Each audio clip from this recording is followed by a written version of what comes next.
This is not boot camp. These are future Navy officers going through their initial training in officer candidate school, where they will be accountable for the lives of the crew they command aboard their ship. Business Insider followed Class 01 TAC 26 at Officer Candidate School over 13 weeks, following their progress through different phases of training. We have a split seam on port side To find out how this demanding program transforms civilians and prior enlisted sailors into naval officers. No! The one I was just yelling at! Get on your face! It's I now! I man. Every year, the Navy produces about 1,900 new officers who graduate from OCS at Naval Station Newport, Rhode Island. A naval officer is ultimately a leader. Every naval officer is going to have sailors that they're responsible for, people that they need to take care of, and programs that they need to manage. You should not be comfortable, you understand that? Yes, sir! It's imperative that once they get through this training, they get out to the fleet ready to hit the ground running and ready to go start leading and running programs. All officer candidates must be U.S. citizens, at least 19 years old, meet the Navy's physical requirements, and hold a 4-year college degree. Some candidates are prior enlisted. So I've been in the Navy just under 5 years now. Going from enlisted to officer, I felt that I have adequate experience to give to the Navy and give to the country. So I joined in 2014 as an intelligence specialist. Yes, sir! And I would like to be that type of leader that my enlisted members can look up to and say, hey, if my ensign or my lieutenant or my commander isn't afraid to do it, I'm going to do it as well. Good morning, sir. Good morning, sir.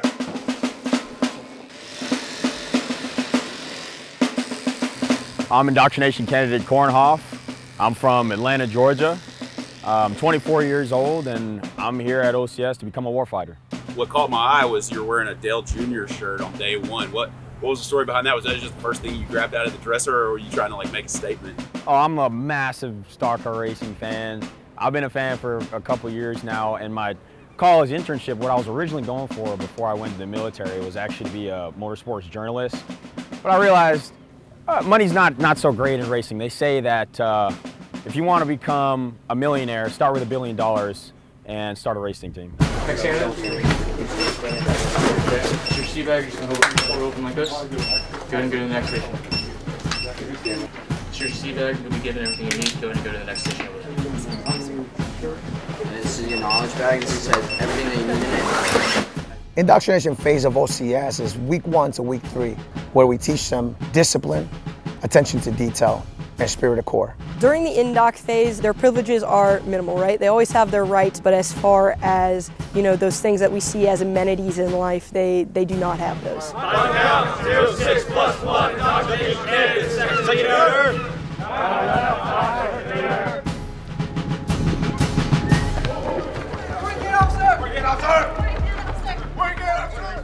First Tuesday is their first event of Officer Candidate School, where the students are introduced to the class team, myself, the 2 class officers, and the recruit division commander, and we give them expectations. Our mission is to train each one of you to become a United States naval officer, an officer never lies, cheats, or compromises. At Navy OCS, the first phase of training is led by a Marine. Dignity and compassion. A tradition dating back to the 1940s. With my sir! Aye, sir! For this class, it's Gunnery Sergeant Pedro Guerrero, a Marine Corps drill instructor who's trained 12 Navy OCS classes. Their drill instructor, they play a big part in the creation of discipline and bearing in this place.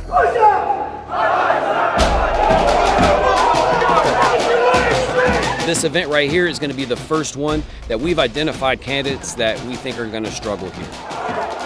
It's a wake-up call. They know where they are after this day. Staff members circle the room, calling out mistakes and zeroing in on anyone who falls out of line. If they find a candidate that's making an exercise incorrectly, they will flag the leadership, and the leadership will pull that candidate and get him further evaluated in the back of the building. And at that point, they make a decision whether the person has failed the event or not. Keep pushing! Get up! Let's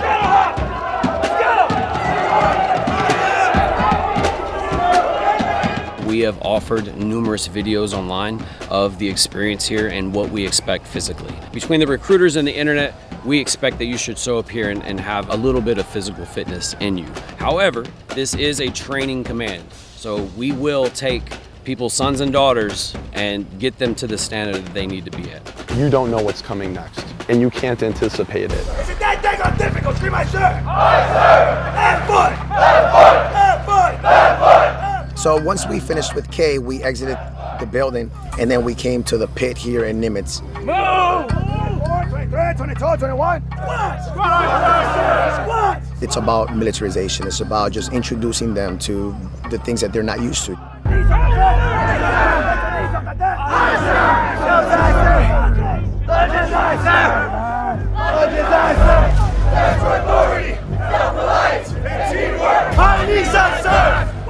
Squats, sir!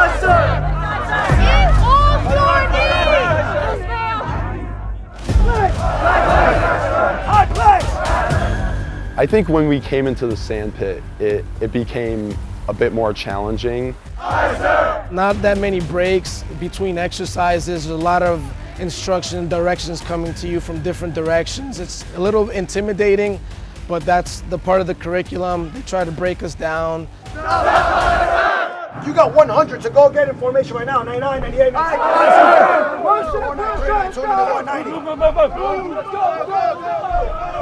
10, 9, 8, 7, 6, 5, 4, 3, 2, 1. What are you supposed to do every time you pass a staff member? Can we do that over there anytime? No, sir! I'm gonna hold you accountable. Scream, my sir! Aye, sir! Now you're gonna find your daggone canteens without opening your daggone mouth. Scream, my sir! Aye, sir! Search of the house! Sir! Search of the house! Aye, sir! We just wanna do whatever the hell we want, huh? No, sir! We just wanna do whatever the hell we want. No, sir! Why did you drink water while everybody is still waiting for daggone to drink water? Because I didn't want to be wrong, sir. Mine wasn't empty, sir! You just decided to be an individual, huh? I messed up, sir! I know you messed up. That's why you were there. Scream, my sir! Aye, sir! Unfortunately, I made a mistake and drank water when I was not supposed to, and that caused me to get a little bit of extra training. Legless, now!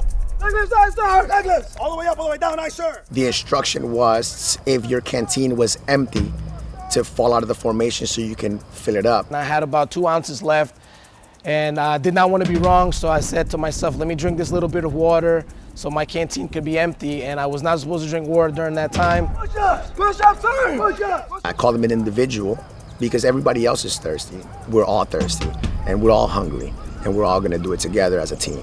This is what we're here for, to be natural war fighters and to be the tip of the spear. So every workout that we do is leading us in that direction. 10, 9, 8, 7, 6, 5, 4, 3, 2, 1. Yes, hey, you're gonna grab your daggone canteen and you're gonna go and fall back in formation. Scream, my sir. Aye, sir. Go, run, sprint now. Sprint. Aye, sir. Thank you, sir. Oh, you look at me right now? Aye, sir. You're in the pit right now? Aye, sir. Sprint. Good morning. So we had to learn our lesson, and I promise you, we learned it, sir. Squad, sir. Be honest with you, the sand pit was kind of fun. It woke me up. It really showed me, all right, I'm here. This is what I signed up for. I'm in the sand pit to go and be a leader in the United States Navy. It hurts, it's tough in the moment, but afterwards you think to yourself, wow, that was rewarding. When I say why, we daggone will think about that in our daggone freaking brain housing group and remember to keep pushing just a little bit more. Scream, my sir. Aye, sir. If that why is as important as you say it is, then that why is gonna take you a very, very long way here in the next 13 weeks. Scream, my sir. Aye, sir. You understand that? Yes, sir. You understand that? Yes, sir. 801 type 26. Aye, sir. Recalibrate. I speak about the why because we all join the military for different reasons. If you just remember the why when you start feeling tired, then at that point, you're going to be able to just push a little more. What you are going to do right now is you're going to go back upstairs. You are going to hygiene. That means you are going to use soap and water to wash your daggone body. Scream, "Aye, sir." Aye, sir. 1, 2, 3, 2, 7. 1, 2, 3, 2, 8. 2 days after First Tuesday, Are you turning around right now? Aye, sir. the candidates report for their initial strength test. 2, 3. 1, 2, 3, 2, 4. But even this early in training, some candidates didn't make it. Currently, we started at 126 and we are down to 122 right now. According to the schoolhouse, one candidate was excused to fly home for an emergency, while the other 3 were pulled from the course due to medical reasons. Medical will assess them and ensure that they are physically fit to come back into training. They will not fall back into my class, but they will fall back into the next class to start all over again. Are you ill today or know of any medical condition that may prevent you from participating in any physical activity today? The test assesses the candidate's physical readiness before they continue training. Do the head, shoulders, back, buttocks, and legs. Just as such, stand by.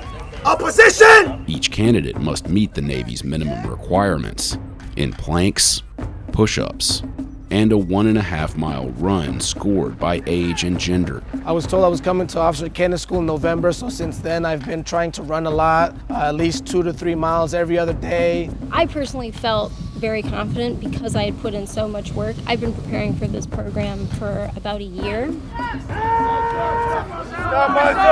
It's hard, but it's a fun type of hard. Pushing yourself to that next level, that's what a lot of the people here are about. They want to be pushed to that next level. They want to push each other to that next level, and they want that challenge. 5-2. 0-7. Get up! Get up! Get up, sir! When you throw in Johnson, throw your paws back. How about that? All right, sir. Wait! All right, sir. Bring your hips down. It should be one straight line from here to your freaking feet. All right, sir! All the way up. Let's go! All the way up. Your whole body has to go down together and come up together. I did maybe 15 to 20 less push-ups than I could usually do because we've been beat pretty hard the past couple of days.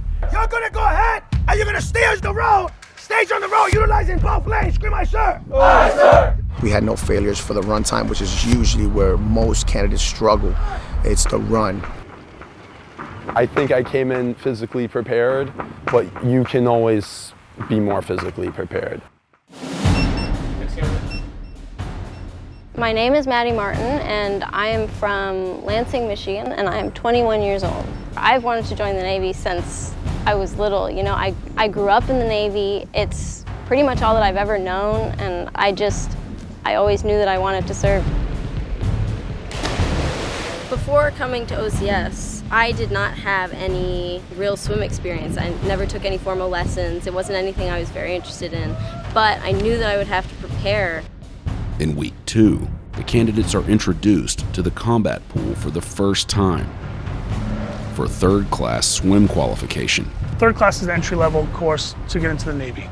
Everybody has to go through it. It's a basic water survival. With either hand you want, you're gonna grab your nose. Opposite arm across your body, grab your tricep, bicep. Candidates have to swim 50 yards using one of the 4 Navy-approved strokes. Freestyle, breaststroke, side stroke, elementary backstroke. I practiced for about a month, 2 months. I talked to family members and friends that were good swimmers, and I had them show me. I spent a lot of hours in the pool before coming to OCS. Initially getting into the water, you know, it was just a slide in, it was simple. I was feeling okay, but I kept looking over at the tower. I knew I was gonna have to jump off that. I'm not very comfortable in water, and I've never jumped that high. The intensity increases as candidates are expected to jump from a 10-foot platform. You're trying to emulate an abandoned ship, so you have to be ready to get off immediately. First, I want you all to close your eyes or pick a spot on the floor or wall, something that is not moving so you can focus. Picture the water moving in the pool and the smell of chlorine in the air. They call it warrior toughness. A lot of it is rehearsing in your mind what you want to happen in order to get your mind and your body in the right frame to attack what you're about to do. When I got there, I thought it's only about 10 feet. It doesn't look that daunting, and it's a whole lot more daunting when you're actually up there and your toes are like on the edge. You know you're about to fall off. It had me a little bit dizzy, I'll say, and I was not expecting that. It was my turn and I was standing at the bottom of the ladder. As I was going up the ladder, I was feeling a little uneasy. My heart was racing, but I was able to mind over matter and just take that step and cross my ankles. It was a big victory for me. I was worried about how long it would take to come back up in the fall, but as soon as I surfaced and the instructor said, "You're good, you can get out," I was ecstatic. I felt very good for the rest of the swim fall after that because I knew that that was going to be my biggest hurdle. We can teach everything but the tower. I can't teach you to have the strength and courage to step off the platform. Once the entire class has taken the jump, they immediately advance into 2 floating tests. The first, an unassisted float for 5 minutes. You don't think 5 minutes is a long time until you actually have to do it for 5 minutes. Floating on your back, it's a lot harder when you don't really float that well. For the final test, candidates must successfully fill their coveralls with enough air to keep them afloat.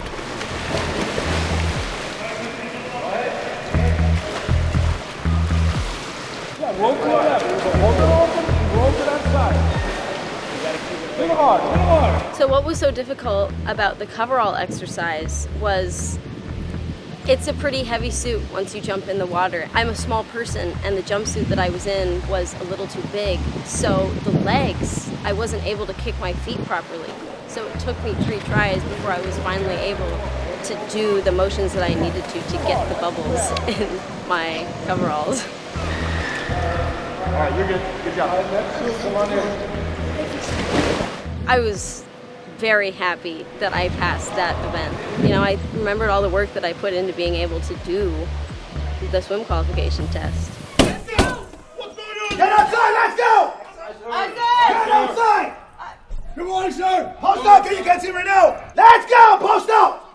Aye, sir. Aye, sir. Okay, on your back. How do you? Aye, sir. Are you facing the left right now? Aye, sir. Facing the left right now? Aye, sir. Okay, let's go. Aye, sir. D-I-S-C. For me, school, it's what I've done my whole life. Hurry up! Move faster! OCS is just a whole different caliber. Push-ups! You know, you're up at 0400. They're putting you into uncomfortable situations that no other organization in the world can do. D-I-S-C-I-P. My name's Ethan Larson. I'm from Chicago, Illinois.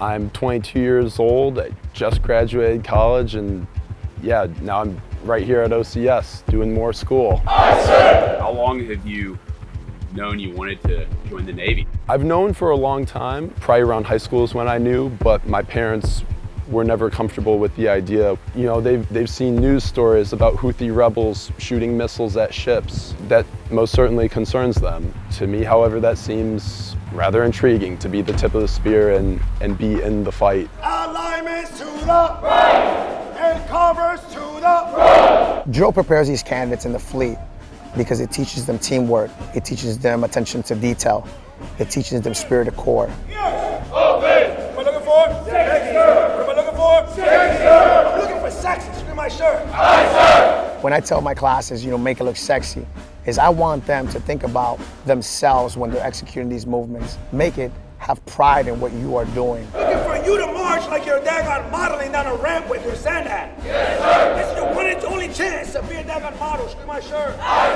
sir. No one here wants to look ugly at no point. So I wanted to think while the command is watching them, make it look sexy for the world to see them. Aye, sir.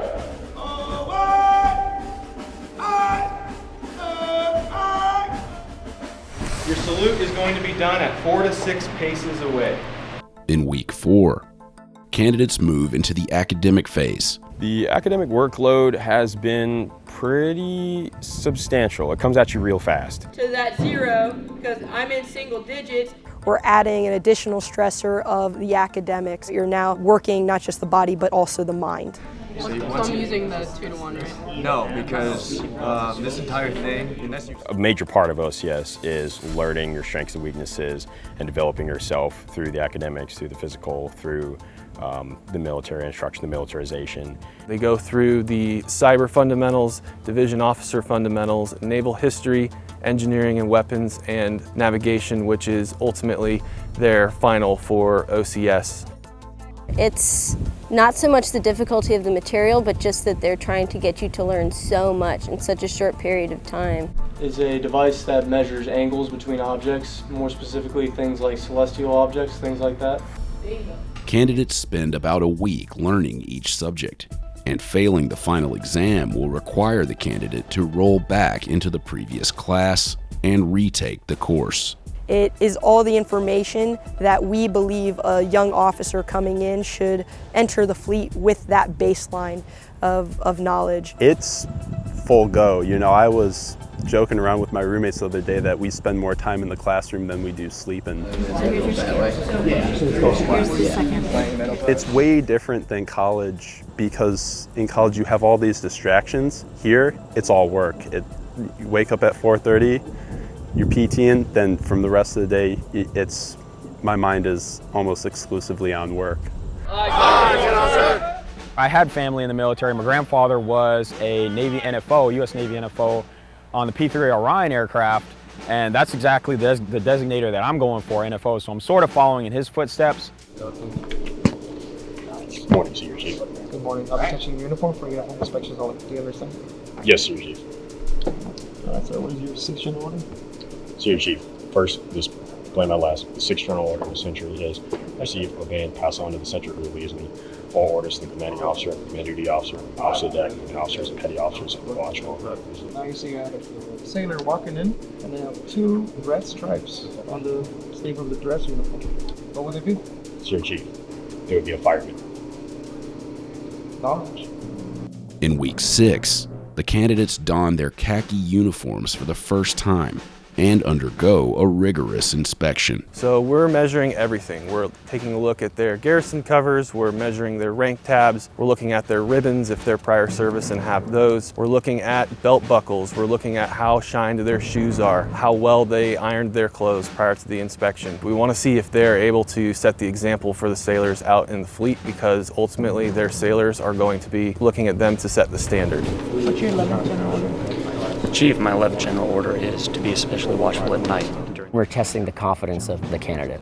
Those things are going to apply when they get out to the fleet. If captured, I will make every effort to escape and aid others to escape. I will accept neither parole nor special favors from the enemy, Chief. No, Chief. Aye, Chief. Indian Company, fall up!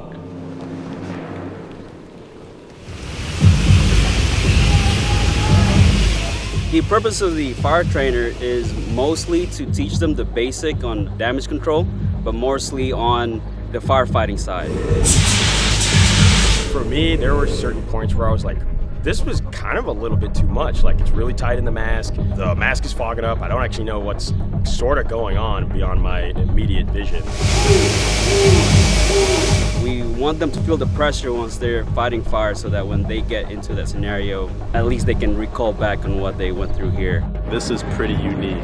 Like, a couple months ago I was at school and now I'm learning to fight a fire. None of my friends back home are doing this stuff. But before they step into the fire trainer, the day starts with classroom instruction. First one is just basic fire chemistry, the types of fires you usually see on a ship in the Navy. After that, we go through damage control organization for the fire teams, each assignment, what they're responsible for, and then we go through their PPE, their personal protective equipment, how they put them on, how to take them off. They do the inspection, make sure it's good to go. Once you get your FPG on, you're gonna keep your pant legs unzipped. After that, we get dressed up into their PPE.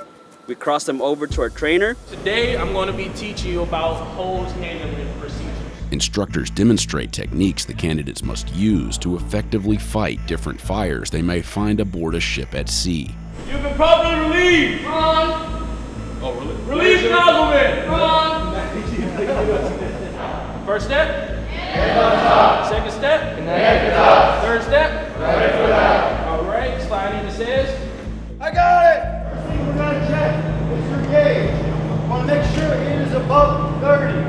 extend your arm. Make sure it is not caught in your straps. Getting that mask on, getting used to breathing off of something that only giving you air when you're asking for it, it's a bizarre phenomenon. There you go. There you go. It was probably the biggest learning curve. We got 2 deck fires simulated for Class Bravo fires, that's the fuel type fires, and then we got 2 smaller fires for our portable extinguisher type fires. This is the coolest thing. Like this is unreal. I can't believe I'm doing this right now. I can't believe like I'm breathing and it's making this cool noise and there's smoke. I mean, I wouldn't know if it's realistic, but it gave me a really raw sense of like the feeling of what it's like to be there. The main thing I was thinking in that fire trainer with respect to if I had to lead sailors through this is I better know what I'm talking about. Your choices, especially as an officer, and in general, have a lot of weight in a situation like that. The next day, the candidates board the USS Buttercup, a mock ship that recreates the experience of a damaged hull. The candidates must work together to patch. Everybody needs to have a baseline level of knowledge to save the ship. On ladder! This training, I think, is very similar to the fire trainer. You're sending people in to go under that water, to go towards that rushing water that's coming out of the pipe. These are people's lives. It's the entire ship that's at stake. And it teaches you a lot about just the entire thing coming together. I need my Jubilee patch team. We have 2 ruptured fire mains. Where are y'all? All right, it's gonna be in 3 tack, 5-9, tack 0, tack Lima. All right. When you're having to go underwater and your body is floating upward, and you have to hold on to something to stay down, it's a lot harder than you think it would be once you get down. For naval officers to get this kind of experience is extremely important. Kind of gives you that somewhat realistic feeling of what it's actually like to combat damages on board a ship. Red team will consist of 1 cruiser, 1 DDG, 1 BP. So the event going on behind me right now is what we call a war game. It is a military simulation to simulate wartime events and to try out strategies, see what works, see what doesn't work, in a way that doesn't actually incur losses. Yeah, I mean, it's not going to do much good. We can't destroy it right now. We pit them against each other. They are put in charge of a realistic notional naval force, and they have to match their resources and abilities against a set of objectives and against an adversarial force's resources and abilities. 2 major international maritime powers are in dispute over control of the Green Sea. Although Blue and Red are not in direct conflict, Red is currently conducting military operations disrupting trade routes. Tensions have greatly escalated. The objective they're working towards mirrors real-life naval strategy. They're not just coming out guns blazing, trying to destroy everything in sight. Probably want to advance. Their goal is to control maritime choke points, to maintain freedom of the sea, to support the economic pattern of life in a contested area that can mimic certain real-life situations. What is IA? IA intercept. So let's say I go out there, I successfully roll to shoot a missile at this guy. They have senior candidate officers who are helping keep the game moving. 5 or 6 on both. That is neither. My gosh. The red fighter is dead. Let's go. Put a peg in it. And blue team gets another 2 points. Our strategy was more or less non-existent. That is another 2 points for blue for shooting down aircraft. The current score is -8 red to 8 blue. Red. There are a lot of different facets to the game. It being our first time playing it, we did not have a great idea, at least I did not have a great idea of what was going on. We do this here because we can take out the air wing, because we can attempt to hit the SSN and we can also hit the air wing. We've made a lot of mistakes so far, but I guess that's kind of the nature of war. It'd probably be beneficial to have them clustered together. Well, and I think it's also starting to make sense why he suggested that we cluster everything. It's one of its actions. So in my role as the Air Wing Commander, I felt like more of an advocate for using our air resources. Let's use the jets, let's send them out, they've got a long range, and let's try and hit some of their assets. We are attacking the submarine. Only one. Dead go. We hit some of their assets, but ultimately all of our F-18s have been shot down as of right now. how are you doing as an air commander there? I guess I'm not doing a great job. I am not doing a great job as the Air Wing commander. There we go, that's 2 hits on the destroyer. They don't have a lot of time to make these decisions. They also have to, as quickly as possible, synthesize a lot of information and stand by their result.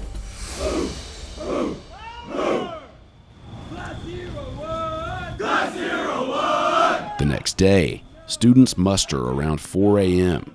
to begin their culminating event. Battle stations. It's backwards! Hey, it's backwards! It makes them apply their education from the academic platform and then also the physical aspect. Get back on your own! And puts it into one evolution that allows them to not just push themselves and exercise those new muscles, but it also allows them to focus and really work on teamwork and that internal leadership aspect. Body carry! Body carry! Pain, in my opinion, is a privilege. When we're gone from this world, we're not going to be able to feel that pain and emotion. And it's my belief that we earned the right to be slayed and to go through what we went through today. Forward on your 000 bearing. Till I say halt. Candidates spend about 8 hours enduring various physical and mental challenges. The team that has the fastest time will get to have the relay championship belt. Shiny. Everybody say ooh! Ooh. Ah!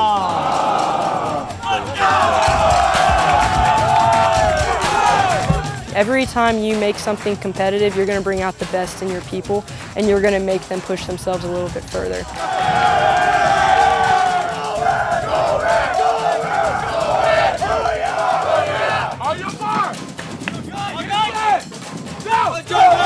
You get out of it what you put into it, and I woke up this morning and I was ready to do it. I knew it was going to be fun and I just needed to push through.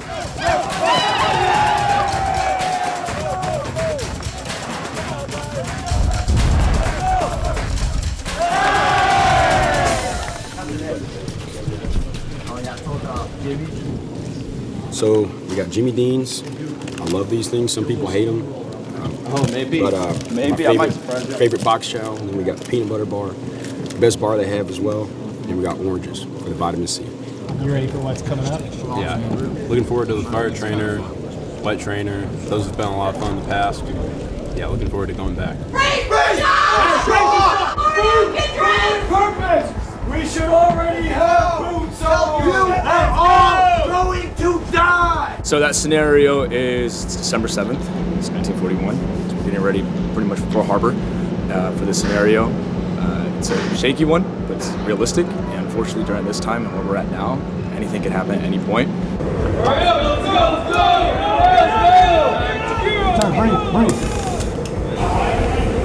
When you have the fans going and the fire roaring, and then you have a helmet and all sorts of protective gear on, it becomes a lot harder to hear the people around you, hard to communicate, hard to just know what's going on and what needs to happen. Hold the nozzle up! Reach it there! Let's go move it! Let's go move it! Nozzle! Look at shore! I've seen multiple fires, I've seen multiple floods, I've seen multiple toxic gases. It's never easy.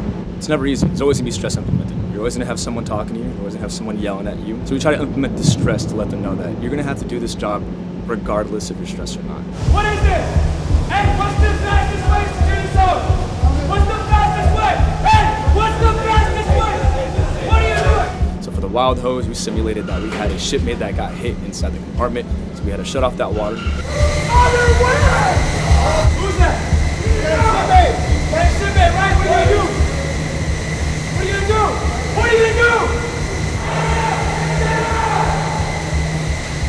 What's the step? Pass me on the right. Run him on the ground. Run him on the ground. Get back in the house. Get back in the house. Now. Find him where the door. And this evolution is for them to take what they've learned and execute, and to show that not just to the staff and to the Navy, but to themselves that they are capable of doing those things. We're gonna kill the pool, right? We're gonna do whatever they require and ask you to do, right?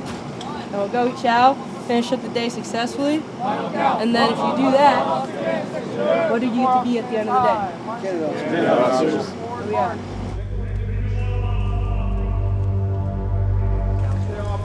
The most challenging aspect of today was definitely the combat pool and the abandoned ship demonstration.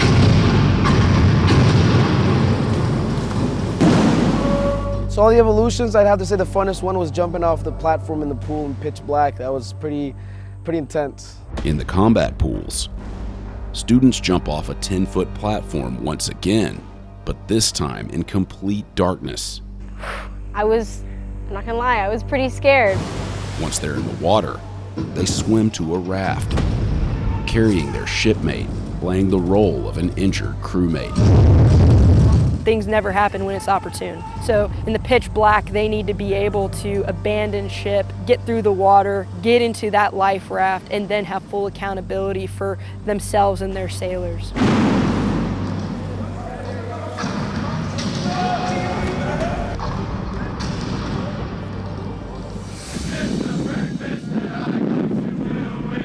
Murphy, this side, go!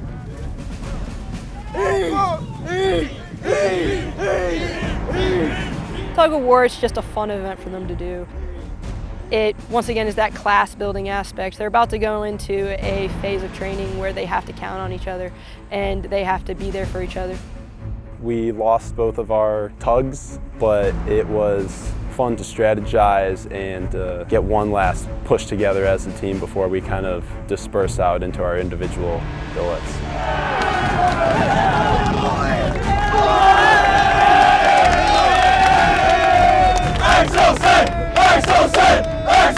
Once battle stations is complete, the candidates are pronounced candidate officers and receive their billets or jobs for the final phase of their training. Applied leadership. Real Commodore is going to be Marufo. It feels like a weight is off your shoulders to be behind all the classroom stuff, all the real hard physical things, and I'm really just looking forward to passing down the knowledge, expertise that I've gained here onto the classes below us. Officer Training Command Newport arriving. In this phase, the candidates step into leadership roles at the schoolhouse for 2 weeks. In a couple of minutes, the senior officer candidates are going to come out of this building in front of me, and we're going to basically be supervising them. So as you can see, they're pretty self-sufficient. They're forming up perfectly just as they are, as they normally do. I mean, you can see they're like perfectly formed up right now, not requiring a whole lot of instruction. They've been at this for 8 weeks now, so they know what to do. We'll forward march to Nahal and lunch out. Forward! March! Left, right, left, right, right! Right, They're singing cadence, which is great. They're marching. So yeah, this is exactly what you're going to want when you're transiting from place to place on board train country.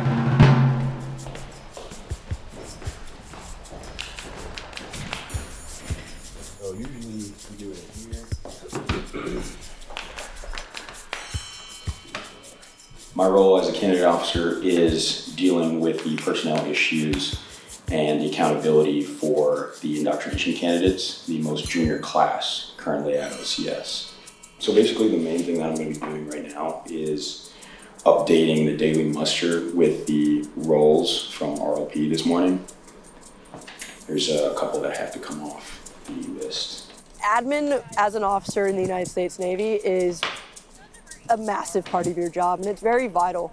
It allows you to track maintenance, to make sure that the ship, the aircraft, the submarine, any type of vessels that you're working on are able to perform at its peak, and you can't achieve those things without having the paperwork behind it.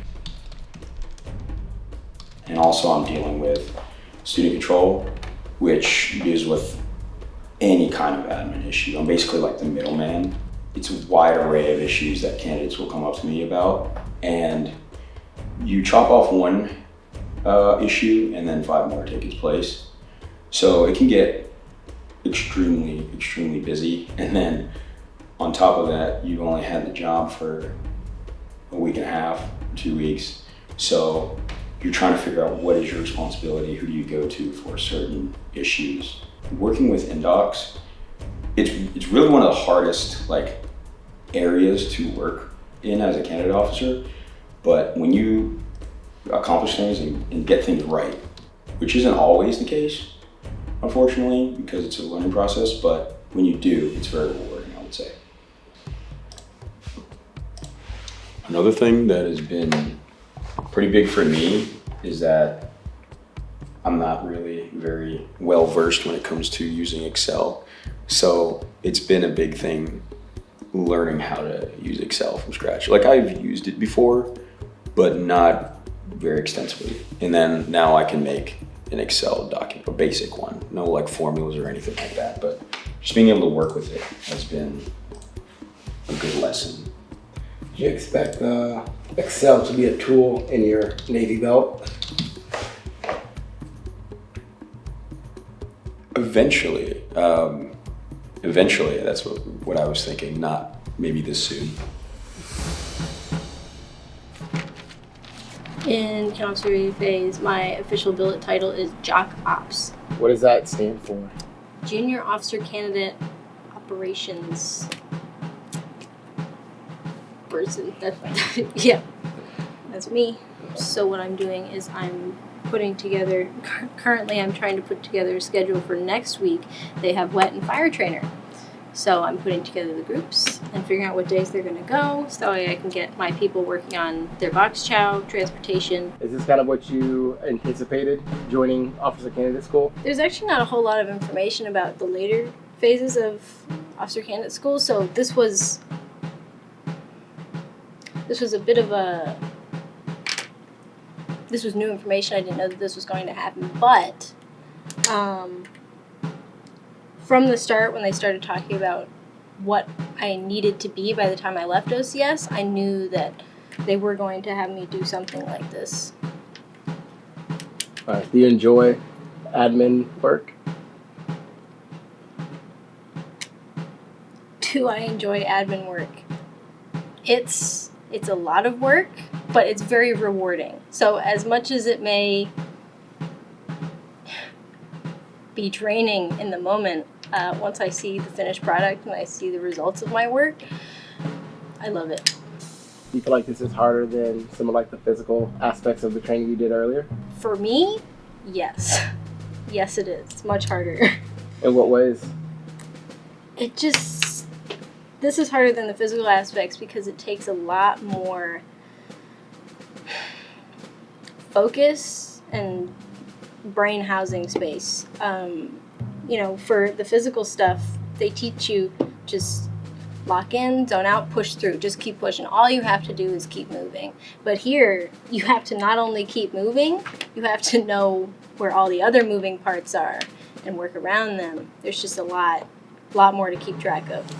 My parents are coming around to the idea that I am here and I have made this decision to serve my country.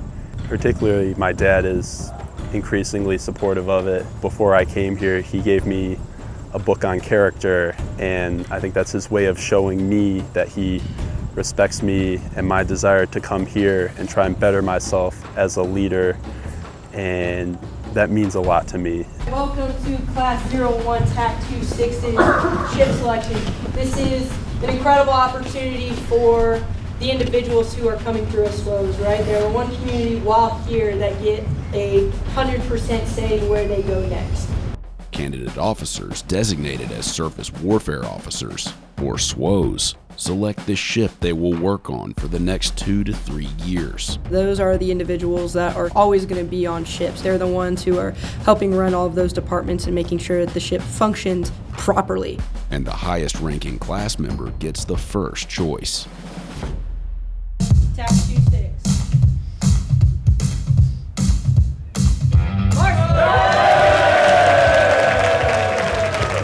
Everyone thinks that the platform they've been on is the best platform, and so of course you get a lot of different inputs.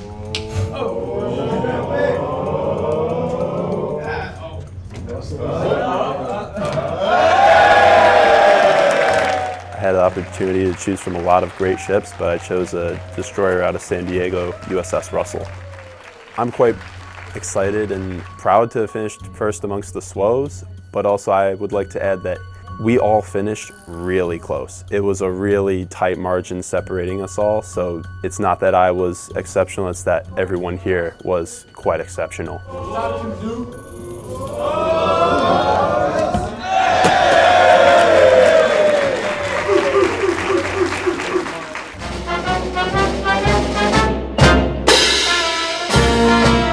Today is the day we've all been waiting for, OCS Class 01 TAC 26 graduation day, and it's a great day.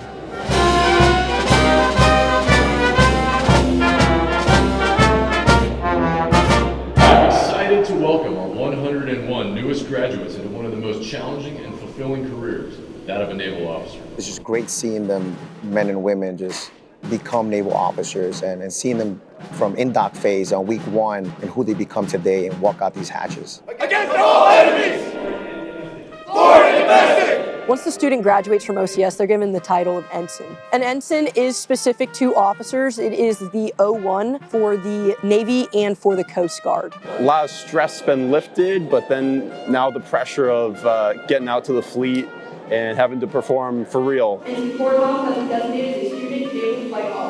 Well, it's been a long time since I've been getting shaved bald with a Dale Earnhardt Jr. shirt on. I feel like a completely new person, that I have a foundation to be a leader with an improved amount of confidence. I feel like I have tact to deal with people. At the same time, my problem-solving skills have increased as well.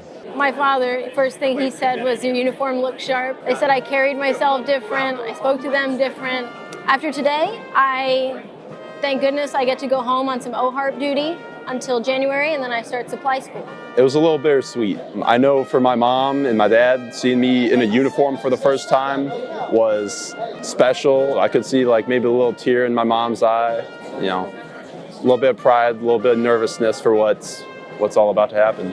As someone who's given them all the tools I think they need to be successful, now I'm sending them off into the fleet and hoping that they take these skills and everything and perform to the best of their abilities.